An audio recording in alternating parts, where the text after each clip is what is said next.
colocando em pé, em reverência à palavra do Senhor. Romanos 8, verso 38 e 39 da palavra de Deus. Nessa noite cantamos sobre isso, e nós louvamos a Deus, porque como ministrou o nosso líder de louvor, Deus fala de várias formas e por muitas maneiras ao nosso coração, e tem falado de forma muito especial, e eu quero te convidar a entender e compreender os princípios e as verdades por trás de tudo aquilo que Deus fala. Diz assim o apóstolo Paulo à igreja de Roma, todos acharam? Amém?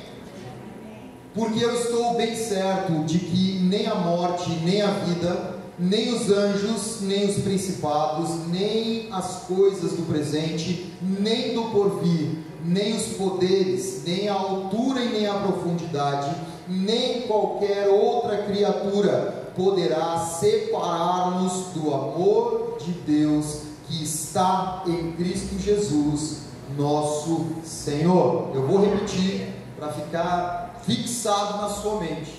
Diz assim: porque eu estou bem certo de que nem a morte, nem a vida, nem os anjos, nem os principados, nem as coisas do presente, nem do porvir, nem os poderes, nem a altura, nem a profundidade, nem qualquer outra criatura poderá separar-nos do amor de Deus que está em Cristo Jesus, nosso Senhor.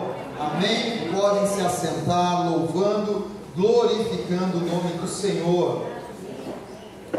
Bendito seja Deus, amados, que nos ama.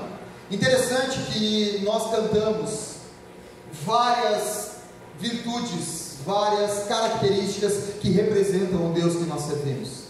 Declaramos que Ele é poderoso e Ele é. Declaramos que Ele é o Deus provedor e Ele é. Declaramos pelos louvores várias qualidades, várias virtudes de um Deus que nós sabemos que Ele tem e que Ele é. Amém? Todos concordam com isso? Amém. Mas uma coisa é nós sabermos, outra coisa é nós entendermos. Quando eu entendo algo, quando eu compreendo algo, eu vivo por esse algo. Interessante, irmãos, e curiosidade bíblica, não sei se você sabe, mas o trecho de Romanos capítulo 8, que nós mencionamos 2 versículos apenas, esse texto ele começa no verso de número 31 aproximadamente. Do verso 31 ao verso de número 39, eu particularmente gosto muito dessa passagem do apóstolo Paulo na sua carta, porque, irmãos, ele não está escrevendo uma exortação, ele não está escrevendo uma repreensão, ele está cantando. Você sabia disso? Paulo está escrevendo um cântico de vitória maravilhoso, ele está cantando, ele está expressando uma adoração à igreja de Roma. E interessante, irmãos, é que esse cântico é de alguém que passou a conhecer Deus. Interessante que Paulo era um homem que os irmãos sabem, ele era perseguidor da igreja, ele era aquele que ia em direção aos que professavam a fé em Cristo Jesus, para prendê-los, para encarcerá-los, para matá-los, se preciso fosse, caso não fosse negado a fé em Cristo Jesus, caso eles não voltassem a proferir a sua fé no judaísmo. Então era necessário que houvesse essa perseguição. Paulo era um perseguidor. Paulo foi o homem que segurou as vestes de Estevão, o primeiro mártir da igreja. Ele estava segurando as vestes do homem de Deus enquanto ele era apedrejado até a morte. E certamente Paulo, por estar segurando e tão próximo de Estevão, ele também ouviu as palavras de Estevão quando ele vê os céus abertos. Ele vê o trono de Deus, Jesus em pé do seu lado, e ele clamando, pedindo: Pai, perdoa-os, porque eles não sabem o que estão fazendo. Interessante, irmãos, é que ali nós temos 2 personagens que ilustram o que eu quero trazer para você como compreensão às verdades e os princípios eternos de Deus. Primeiro ponto, eram 2 homens que conheciam Deus de forma distinta. Interessante que Saulo, quando segurava as vestes de Estevão, era aquele que conhecia Deus pelas letras, conhecia Deus por saber o que as Escrituras falavam a respeito dele, conhecia a Deus por entender a lei judaica de ponta a ponta, de saber, de ter aprendido aos pés de Gamaliel, um dos principais mestres do seu tempo, no qual ele foi muito bem instruído na lei. Ele estava caminhando para ser um doutor das Escrituras, doutor, num nível de conhecimento que muitos cristãos nos dias de hoje ficariam envergonhados pelo entendimento que aquele homem tinha da palavra de Deus. Porém, ele estava segurando as vestes de um outro homem para que fosse apedrejado até a morte. Ele conhecia a palavra, ele tinha o entendimento da letra. Porém, amados, Paulo fala que sem o Espírito Santo para testificar aos nossos corações, a letra é vazia. Ele diz que a letra mata. Então, se eu não tiver o entendimento por trás da letra, se eu não tiver a revelação daquilo que é eterno, a minha tendência, a minha inclinação como homem natural e terreno é materializar tudo, superficializar tudo e trazer tudo para a mesma condição que os fariseus trouxeram. E que condição foi essa? A condição de tornar a palavra de Deus algo prático aos olhos humanos, não entendendo que aquilo que era ilustrado de forma terrena mostrava, apontava para algo muito mais excelente, para algo que era eterno, para algo que era maravilhoso. Entenda isso, igreja, para ficar mais perceptível o que eu quero falar. Quando nós ouvimos falar do amor de Deus, é possível conhecer, entender, saber o que está escrito, tudo sobre o amor de Deus, mas não se sentir amado por Deus. Essa é a diferença que eu quero chegar. Eu posso muito bem conhecer as Escrituras como Saulo conhecia, mas não o Deus das Escrituras, e ser impactado por uma verdadeira transformação, mudança que isso gera quando isso vem ao encontro do nosso entendimento. Quando nós passamos a compreender as verdades, a nossa vida muda, como a de Saulo mudou totalmente. Porque aquilo que ele tinha por entendimento, ele passa a ter por experiência, por compreensão. Ele viu o Jesus no caminho de Damasco. Ele viu aquele homem que aparece. Então, se alguém tinha propriedade para louvar a Deus com essas palavras, com esse cântico, era alguém que entendeu Deus, que conheceu o Deus das letras da qual ele conhecia anteriormente. Ele pode também dizer, como Jó teve a oportunidade de falar: eu te conhecia de ouvir falar, agora os meus olhos te veem.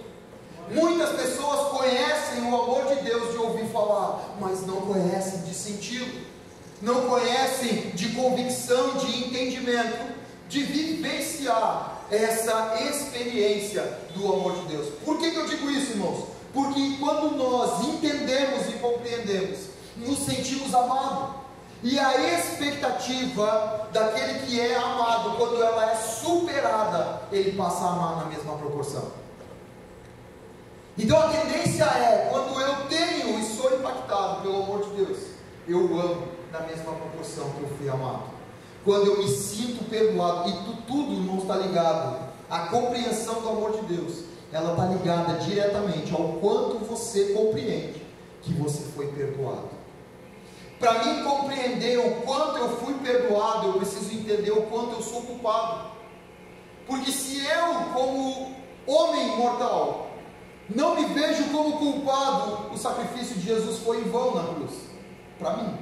Porque eu não me vejo como culpado e nem como réu, então eu me vejo como plenamente capaz de alcançar pelos meus esforços, por aquilo que eu posso fazer, alcançar a salvação.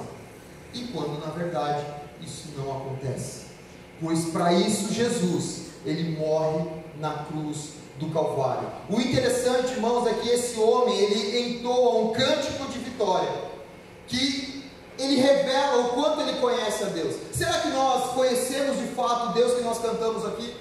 Será que nós entendemos e vivenciamos Deus por esse aspecto que foi louvado, que foi adorado, que foi engrandecido? Ou será que nós ainda estamos numa perspectiva de que ansiamos pela vitória que vai acontecer? Estamos em meio a circunstâncias que não nos permitem entender que a vitória já foi conquistada e que nós já somos vitoriosos. E isso também diz respeito ao quanto eu sou amado. Se eu entendo que eu sou amado, se eu estou esperando ser amado por Deus, então eu sinto o quanto Deus me ama quando eu passo a ter um entendimento e a compreensão do Deus a quem eu sirvo, de quem eu sou. Porque nós, até quero já aproveitar aqui e abrir um parênteses, você é nosso convidado a participar da nossa escola bíblica dominical. Estamos estudando sobre Salmos, e você vai entender por que eu estou fazendo esse convite. Porque estudando o livro de Salmos, o salmista ele traz essa característica, ele expressa quem Deus é, ele revela quem Ele é, e aí ele coloca e deposita toda a sua esperança no Deus que ele conhece, o Deus da sua salvação, o Deus que criou os céus e a terra, o Deus que é sobre todos os deuses, o Deus que é capaz de operar aonde eu não posso mais agir, o Deus que pode trazer à existência aquilo que eu não vejo, o Deus que pode me amar, não sendo eu merecedor desse amor. Porque quando nós olhamos, irmãos, vamos lá, Saulo matou os cristãos, Saulo foi perseguidor da igreja de Cristo, Saulo, ele fez atrocidades, amados, com aqueles que anunciavam e proclamavam a Cristo como Salvador, e no entanto ele entendeu o amor de Deus sobre a sua vida. Interessante que quando ele compreende o amor de Deus, a compreensão não vem só sobre o amor de Deus, a compreensão vem pelo todo do Deus a quem ele serve. Qual a compreensão que você tem do Deus que você serve? Olha o que Paulo fala, a partir do verso 31, ele diz assim: se Deus é por nós, quem será contra nós? Isso traz, irmãos, a compreensão daquele que tem o mais poderoso de todos ao seu lado. Isso traz o entendimento que não há circunstâncias ou adversidade que mudam o meu semblante, que desfiguram a minha confiança, porque eu sei que o Todo-Poderoso está comigo. Quem poderá contra mim, se eu tenho Deus, o Todo-Poderoso, ao meu lado? Se Ele é por mim, quem vai ousar se levantar contra? Quem ousará? Nisso Satanás engana muitas pessoas, porque ele levanta com mentiras, com falsas compreensões, para deturpar a compreensão que você tem de quem é o Deus que você serve. Ele é o Deus Todo-Poderoso, e nós declaramos hoje aqui, Ele é o Todo-Poderoso. Paulo entendeu quem era o Deus Todo-Poderoso, num nível de compreensão maravilhoso. A semelhança, irmãos, do amor de Deus, porque entenda isso, igreja.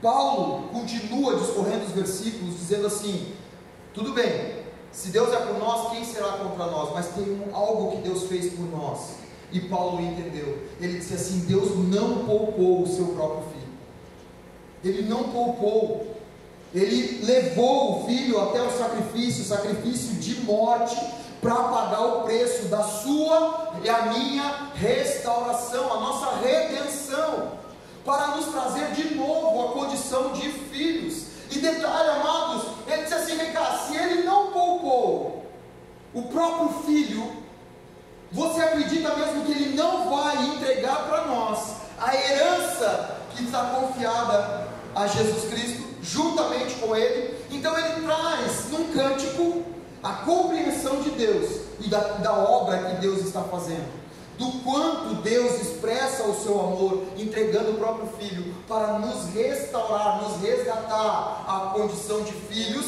e como filhos, coparticipantes com Cristo, mas herdeiros com Ele de todas as promessas que Deus fez no Antigo Testamento.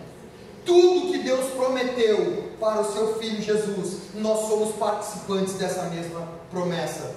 Tamanha promessa que o próprio Cristo disse: se nós crermos nele, exatamente como diz as Escrituras Sagradas, faremos obras maiores que as dele. Não só obras iguais a que Jesus fez, mas obras maiores, porque Paulo está trazendo essa confiança, irmãos, nesse cântico, e dizendo assim: olha, quando nós adoramos, compreendendo, quando nós nos relacionamos, compreendendo Deus, a quem nós pertencemos, de quem nós somos, quem está do nosso lado, quem anda conosco, melhor, quem está dentro de nós, dentro de mim e de você. Porque o próprio apóstolo, esse homem que escreveu aos Romanos, também escreveu aos Efésios, dizendo: ei, há um poder infinitamente poderoso dentro de cada um de nós. Ele opera por nós. Deus quer operar por mim e por você. Deus quer mover, mas Ele traz revelações maravilhosas. E também Ele fala que é Deus quem justifica, porque, irmãos, o inimigo nos acusa, dizendo que eu e você somos falhos. Mas eu acho engraçado que quando eu me achego às Escrituras e vejo Paulo, esse mesmo homem, escrevendo para mim e para você, a igreja de Deus, representada naquela época pelas outras igrejas, né? Coríntios, Roma, Filipenses e todas as outras mais, os Efésios, nós vemos Paulo escrevendo suas cartas, se dirigindo aos cristãos, falando: vocês são perfeitos, vocês são santos, aos santos da igreja, aos perfeitos. Irmãos, não é simplesmente por falar, é pela compreensão da nova natureza que foi gerada em todo aquele que aceitou Jesus como seu Salvador. Quando nós aceitamos, quando nós temos a compreensão de que uma nova natureza foi gerada, você antes tinha uma natureza carnal e escrava, hoje você tem uma natureza celestial e eterna, a natureza que, pelo amor que Deus teve por mim e por você, permitiu que essa natureza fosse restaurada, para que nós vivêssemos como Jesus viveu sobre a terra, de forma santa, de forma a mover os céus sobre a vida de outras pessoas, de forma a curar a enfermidade desenganada de outras pessoas, de forma a trazer vida sobre aqueles que estão vivendo de uma forma morta sobre a face da terra. Porque a própria palavra de Deus diz para mim e para você o seguinte: desperta, ó tu que dormes, levanta-te de dentre os mortos e Cristo te esclarecerá. E é esse esclarecimento, irmãos, que nos faz louvar e engrandecer a Deus com a mesma propriedade que Paulo tinha, com o mesmo entendimento do amor que Paulo sentiu quando ele foi impactado por Cristo Jesus. Tem pessoas que passam anos na igreja e não conseguem perceber o quanto são amados de Deus, não conseguem observar e notar o quanto Deus tem movido os céus e a terra. Sabe por quê, irmãos? Porque muitas das vezes nós não procuramos perceber o que Deus está fazendo nas nossas vidas, mas fomos condicionados pelo inferno a olhar para a desgraça, para o erro, para falhas e somente murmurar e criticar. Porém, não conseguimos perceber aquilo de maravilhoso que Deus está fazendo, o fluir da vida, o que Deus já fez. Porque, amados, entenda isso, Paulo, quando ele ora por uma das igrejas, ele ora pedindo assim: Pai, abre os olhos deles. Num outro episódio no Antigo Testamento, o profeta estava com o seu moço e a cidade de Jerusalém sitiada, cercada. O inimigo estava em volta de toda a cidade, não tinha para onde escapar e nem para onde correr. Estava acabando a comida dentro da cidade fortificada de Jerusalém e o povo estava desesperado. O moço chega para o seu senhor e diz: meu senhor, vamos morrer. E o Senhor olha para ele, olha para os céus e diz: Pai, abre os olhos do moço para que ele veja. E quando os olhos do moço se abriram, ele viu carros e carruagens e cavaleiros dos céus, anjos dos céus, que guardavam a cidade para guerrear contra qualquer um que tentasse e contra a cidade de Jerusalém. Ele teve os olhos abertos. Nessa mesma oração, Paulo está orando pela igreja, dizendo: Senhor, abre o entendimento deles, para que eles vejam o que o Senhor já fez. Isaías profetiza que Deus faria coisas e o povo de Deus não veria, não perceberia, não ia notar o que Deus estava fazendo. E eu e você, será que nós notamos? Será que nós percebemos? Será que nós temos essa sensibilidade de perceber e notar o que Deus está fazendo? Conseguimos perceber o agir de Deus? O salmista, quando ele declara que os céus declaram a glória de Deus, o firmamento proclama a obra das suas mãos, foi uma das formas que ele viu para demonstrar a revelação de Deus para as nossas vidas. Deus se revela como Todo-Poderoso, Deus se mostra, mas de novo, uma coisa é eu saber que Deus é o Todo-Poderoso, outra coisa é eu viver por essa verdade, compreender que Ele é o Todo-Poderoso, porque saber que Deus é o Todo-Poderoso faz com que eu dobre os meus joelhos, ore, na expectativa de que talvez, se Ele quiser, pode ser que Ele faça. Agora, quando eu dobro meu joelho, na certeza que Ele é o Todo-Poderoso, entendendo que Deus é o Todo-Poderoso, eu oro com convicção que Ele traz a existência que eu não estou vendo. Ele traz, Ele tem esse poder para fazer. Eu vou com essa ousadia para a presença do Senhor. Só que essa ousadia, amados, ela vem por meio da fé, do entendimento, de não que eu seja merecedor do que Deus faça, mas que Ele justifica aqueles a quem pronunciam o seu nome, aqueles a quem confessam Jesus como seu Salvador. Nós somos justificados por causa de Cristo Jesus. Não há merecimento meu e seu. Não há nada que eu e você possamos fazer, porque tudo quem fez foi Jesus Cristo. Então, quando Ele justifica, é Ele quem rasgou a cédula de acusação. E aí, o próprio apóstolo Paulo, discorrendo esse cântico, ele vai dizer assim: quem intentará acusação contra nós? Quem vai nos acusar de alguma coisa? Quem pode dizer e proferir acusações contra mim ou contra você? Se é Deus quem justifica a gente, se é Ele quem vai nos justificar. Interessante, irmãos, que quando Paulo está declarando isso nesse cântico de vitória, ele também nos lembra, e eu gosto de louvor porque o louvor ele faz você lembrar da palavra.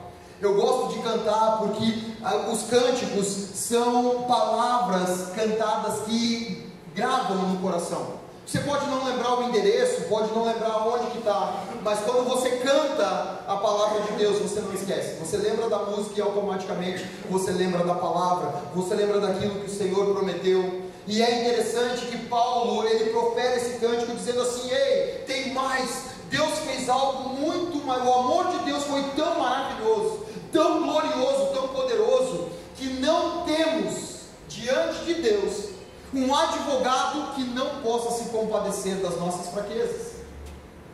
Deus, por meio de Jesus Cristo, Ele pode se compadecer das nossas falhas, das nossas fraquezas e das nossas limitações, porque Ele veio na forma de homem. Ele veio como homem. Ele sabe o que você está sentindo, Ele sabe o que você está sofrendo, Ele sabe o que te afasta da presença dEle, Ele sabe por que você está afastado da presença dEle. Nós proferimos desculpas muitas vezes para a forma como nos relacionamos com Deus, mas há nos céus alguém que sabe exatamente o que eu e você estamos passando, onde estão as nossas limitações, onde estão as nossas dificuldades e as nossas fraquezas. Antes de você dobrar o joelho desesperado e orar a Deus pedindo uma solução para o seu problema, Ele já sabia o que você ia pedir. Por que, igreja? Porque Ele conhece. Ele veio na forma de homem, Ele sabe o que nós estamos sentindo, Ele nos conhece, Ele sabe até que ponto nós estamos angustiados, desesperados. Por isso Ele diz: à destra do Pai tem um advogado fiel e justo. Fiel. que pode se compadecer das minhas e das tuas fraquezas. Ele sabe, Ele espera de mim e de você o voltar arrependido, o estar diante de Deus arrependido, que foi a diferença exata entre Saul e Davi. Saul, quando foi reprovado, quando foi rejeitado, quando foi confrontado por Deus, ele foi rejeitado, ele foi reprovado, porque a preocupação dele estava na coroa e no status de ser rei sobre a nação de Israel. Agora Davi, porque, irmão, vamos combinar, né? Se fosse comparar as transgressões, o Davi pecou muito mais. É engraçado que, se você analisar os pecados de Davi, Davi transgrediu os 10 mandamentos. Você já parou para pensar nisso? Davi transgrediu os 10 mandamentos do pecado que ele cometeu. Ele não foi nem simples o suficiente para dizer assim: não, eu vou transgredir num. Não, ele transgrediu nos 10. Teve a revelação do profeta, porque ele também ocultou o pecado. Mas quando o profeta chegou para ele, ele disse assim: Davi, mas Deus já te perdoou. Porque Davi, quando foi confrontado, ele rasga as vestes e diz assim: tira trono, tira coroa, tira tudo que tu quiser, mas não tira de mim a tua presença, Deus. A diferença de uma pessoa que conheceu o Deus de ouvir falar como Saul, conhecia Deus pela experiência do profeta, conhecia Deus pela experiência de outros homens, conheceu Deus por uma promessa do profeta para ele, que ele seria rei sobre a nação, para um homem que recebeu a unção de rei, mas teve experiências com o Senhor desde a sua infância até a chegada no trono. E a preocupação de Davi não era com o status, com coroa, com o reino, não era nada disso. A preocupação dele era com a presença de Deus, porque ele compreendeu o amor de Deus. Paulo, irmãos, ele entra diante de uma igreja com um cântico, ele escreve com um cântico de vitória, declarando todo esse entendimento que ele teve sobre o Deus que impactou a vida dele no caminho de Damasco. Quando foi que Deus impactou a sua vida e a mudou, transformou, como fez com o apóstolo Paulo, que trouxe a você o entendimento e a experiência de relacionamento com um Deus glorioso e poderoso? Pois para isso nós fomos chamados, para restaurarmos a nossa condição de filhos. E qual o filho que não tem um relacionamento com o pai? Que não se relaciona, por mais rebelde e bastardo que esse filho seja, ele vai ter um momento de relacionamento, de proximidade com o pai.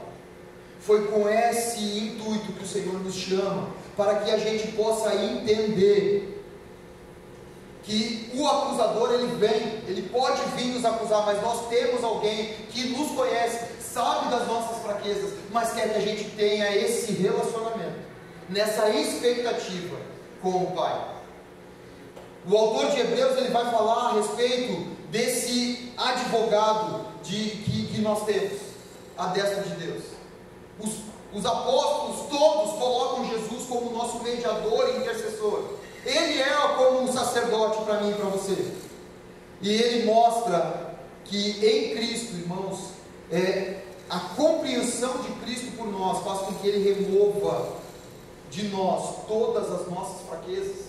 Quando nós passamos a nos relacionar da forma correta, ele vem com um espírito de ousadia. Entenda isso, o Espírito Santo é um espírito de ousadia.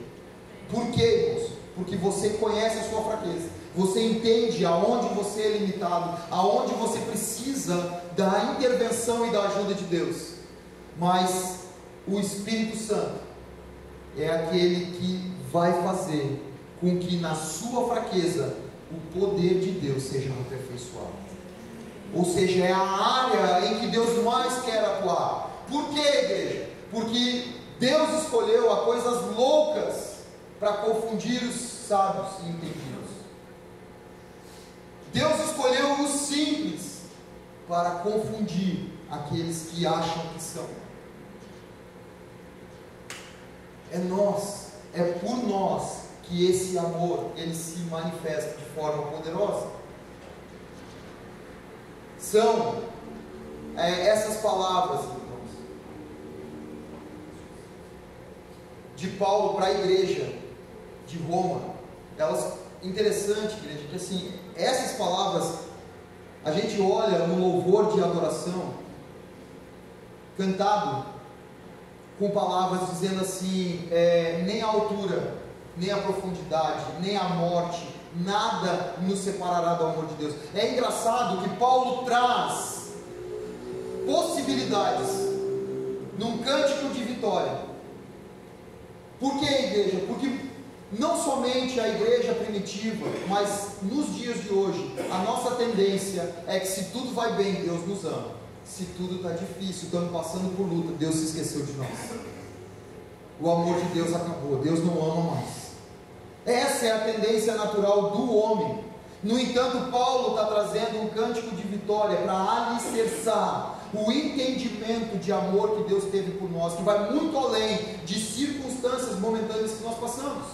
De que forma que ele faz isso? Ele profetiza várias circunstâncias de morte e tudo mais, que essa mesma igreja ia passar lá na frente.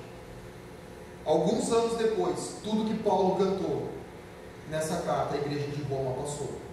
Foram perseguidos, foram mortos, mas Paulo traz essa mensagem para que a compreensão do nosso entendimento como povo de Deus, entenda isso, igreja, hoje eu e você somos povo de Deus, e como povo de Deus, nada pode nos separar desse amor, nada. O que Paulo está dizendo, o amor de Deus não é medido pelas circunstâncias que você está vivendo.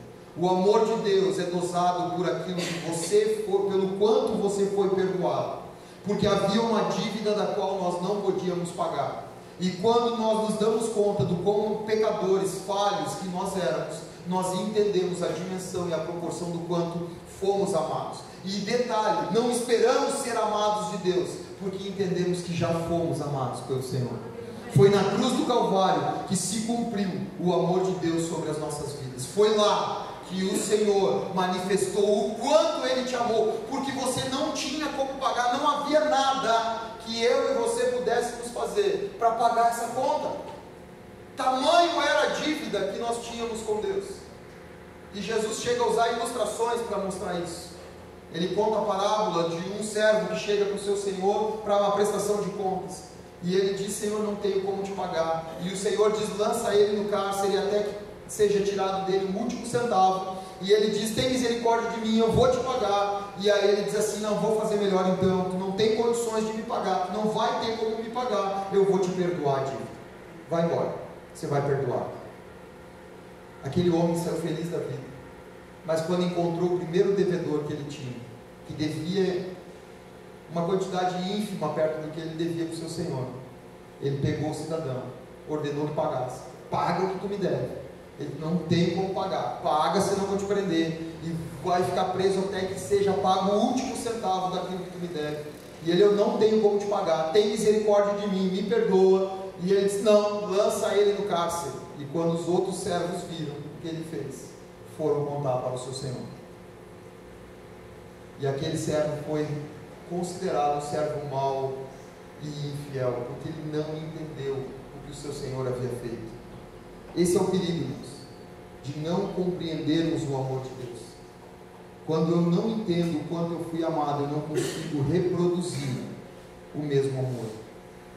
E fica um amor parecendo utopia, algo inalcançável, quando na verdade você está perdendo de desfrutar o que Deus já conquistou para você, e o que você já podia estar desfrutando desse amor há muitos anos, vivendo, rompendo, porque a palavra de Deus diz para mim e para você que não são as circunstâncias que vão determinar o quanto Deus nos ama, mas sim o entendimento do quanto eu fui perdoado é que vai fazer com que eu ame, é o que vai fazer com que eu ame os meus inimigos, é que vai fazer com que eu ame aquele que me odeia, aquele que fala mal de mim, vai fazer com que eu consiga amar. Porque, irmãos, entenda isso, igreja, o amor ele não é um sentimento, porque se fosse sentimento, Deus seria louco ao dizer que eu e você devíamos amar os nossos inimigos. Por isso, o amar de Deus diz respeito à reprodução do amor que Ele teve por mim e por você.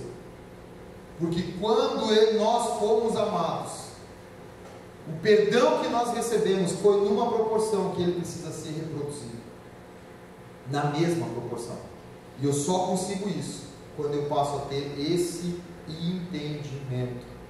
E quando eu começo a entender, não vai importar as circunstâncias em que eu estou vivendo, e nem o que eu estou passando, não vai importar mais, porque eu vou entender o quanto Deus me ama, e esse amor é o que faz com que aquilo que nós cantamos se torne verdade. Nós nos escondemos do Senhor, nós somos cobertos por Cristo. O Senhor, Ele nos protege, os nossos sentimentos não são abalados pelas circunstâncias que nos rodeiam e que nos oprimem, porque nós temos o conforto e o consolo. Por isso a palavra de Deus diz que o choro pode durar uma noite, e essa noite não é noite como a escuridão. A noite diz respeito a uma fase, a um período. Então você pode dizer que o tempo em que você estava em trevas, você chorava, e aí veio o resplandecer da luz, o sol da justiça resplandece sobre a sua vida. E por isso o salmista diz: e a alegria vem ao amanhecer. Ou seja, quando renasce a esperança, a luz de Cristo brilha sobre as nossas vidas, há o renovo, e a esperança ela vem de volta aos nossos corações, na certeza de quem é o Deus a quem eu sirvo. Então, nada, Paulo está dizendo, o sofrimento não nos separa do amor de Deus.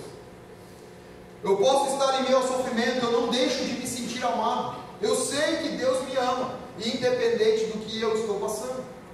Então esse entendimento e essa compreensão me faz viver promessas que estão nas Escrituras, que muitas das vezes eu não consigo viver, porque ao mesmo tempo que eu estou próximo de Deus, eu vivo como se eu estivesse distante do Senhor, e que Ele fosse inacessível.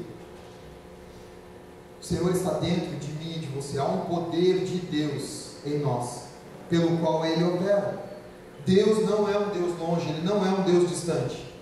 Se estamos em Cristo, quais são as nossas lutas? Quais são as nossas dores? Quais as nossas dificuldades que vão nos separar desse amor? O que pode separar você do amor de Deus?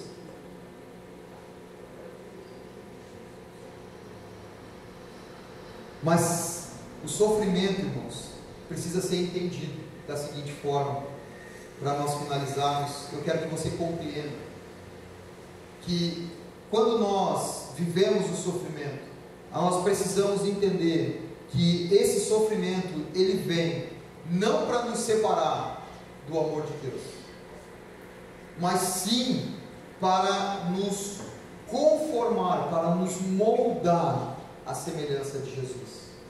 Então tudo que você pode estar passando, e que aos seus olhos pode parecer algo ruim, está sendo usado para forjar o seu caráter, para trabalhar a sua vida, para te aproximar muito mais de Deus, para você viver em Deus coisas que onde você estava, no conforto que o mundo lhe oferecia, você não estava desfrutando, não estava sendo proporcionado, não forjava o seu caráter, não preparava você para ser alguém mais parecido com Jesus.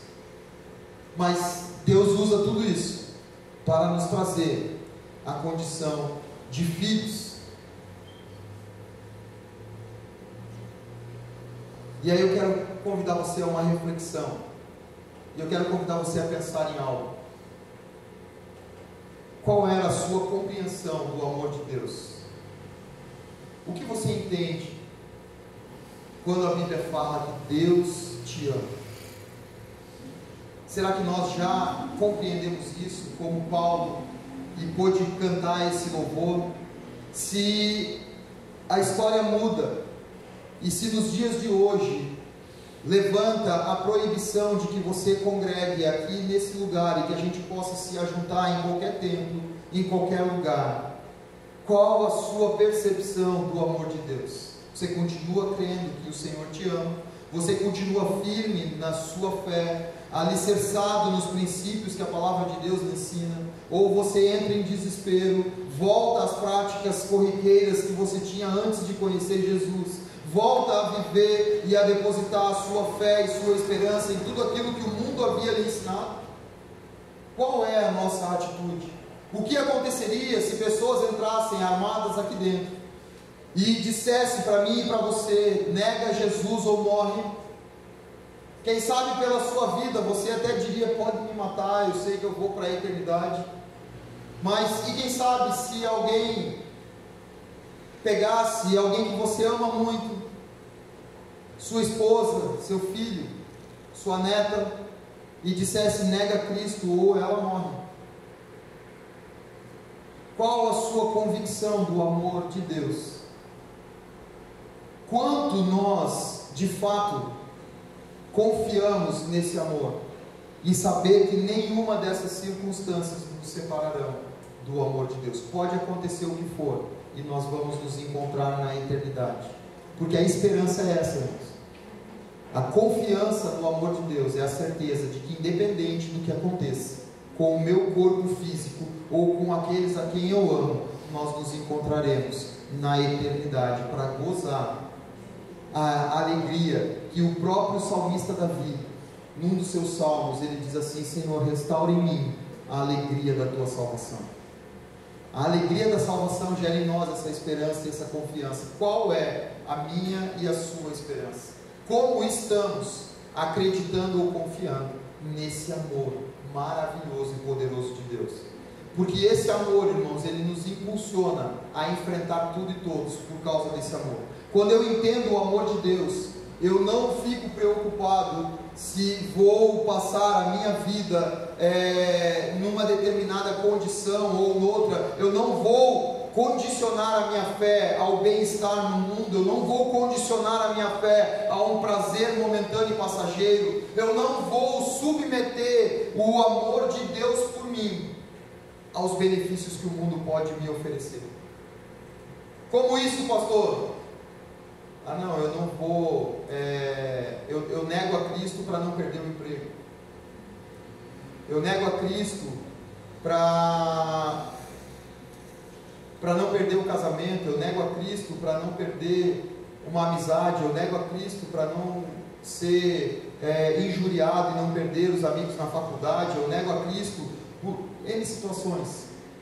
Eu posso negar o Senhor por não compreender o amor que Ele teve por mim. E aí eu tenho que lembrar, irmãos, que Deus é justo, amém? Ele é amor, mas Deus ama tanto, que Ele não pode ir contra a sua própria palavra. E Jesus disse que quem negasse a Ele perante os homens, seria também negado diante do Pai nos céus. E muitas das vezes a gente passa desapercebido por circunstâncias e atitudes que negam a Cristo diante dos homens. E nós precisamos entender, porque quando eu entendo o amor de Deus por mim, quando eu compreendo esse amor, eu não nego o Senhor em nenhuma circunstância, porque não são elas que vão determinar o que vai ser o futuro da minha vida, mas o Deus a quem eu sirvo, Ele sim vai determinar o sucesso do meu amanhã. Amém? Se coloque em pé, vamos orar ao Senhor.